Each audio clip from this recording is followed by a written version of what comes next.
It started like most family dramas do, with a phone call. I was sitting at my kitchen table, sipping on a lukewarm cup of coffee, when my mother's name popped up on my phone screen. I hesitated before answering. Conversations with her were always a mixed bag, and I'd learned to brace myself for what might come. Still, I answered.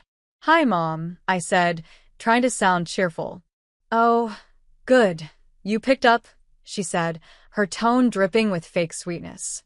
"Your father and I were just talking about your sister, and we have the most wonderful idea.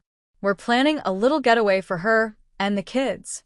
You know how hard she's been working lately." I felt my stomach tighten. My sister, Anna, the golden child. She'd always been their favorite, and I'd long since accepted my role as the afterthought. But what came next took me by surprise. "We were hoping you could help out a little," Mom continued.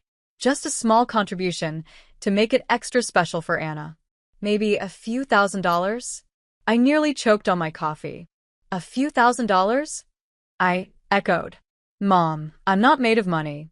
And why should I be funding Anna's vacations?" Mom's tone turned icy. "Don't be so selfish, Claire. She's your sister. Family helps family.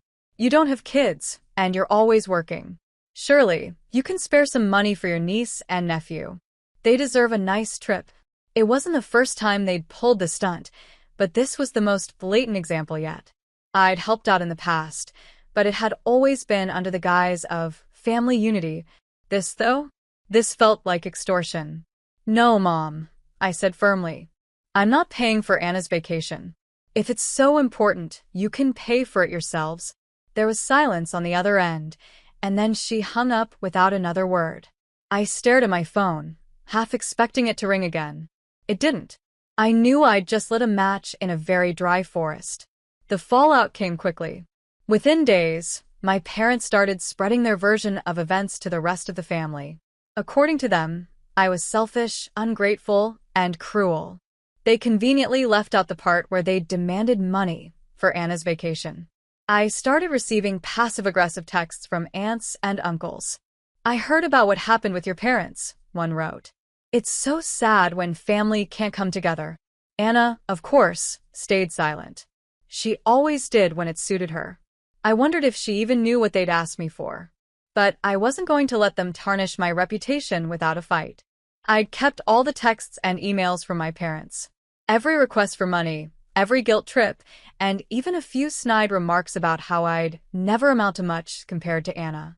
I'd also taken screenshots of their latest attempts to spin the story to other relatives. I called a family meeting.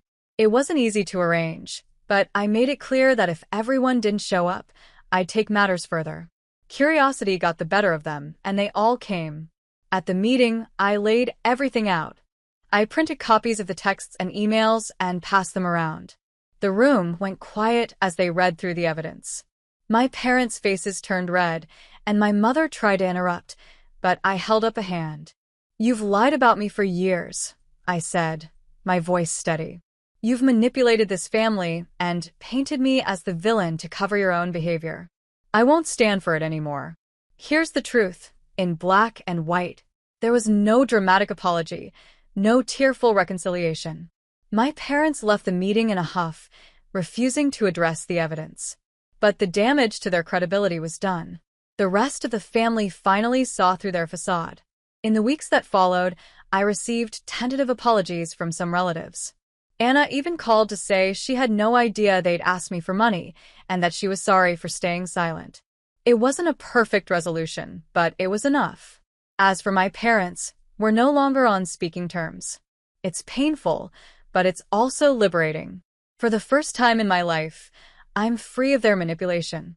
And I've learned that standing up for myself isn't selfish. It's necessary. Subscribe to the channel and ring the bell to get updates every time we post a new story.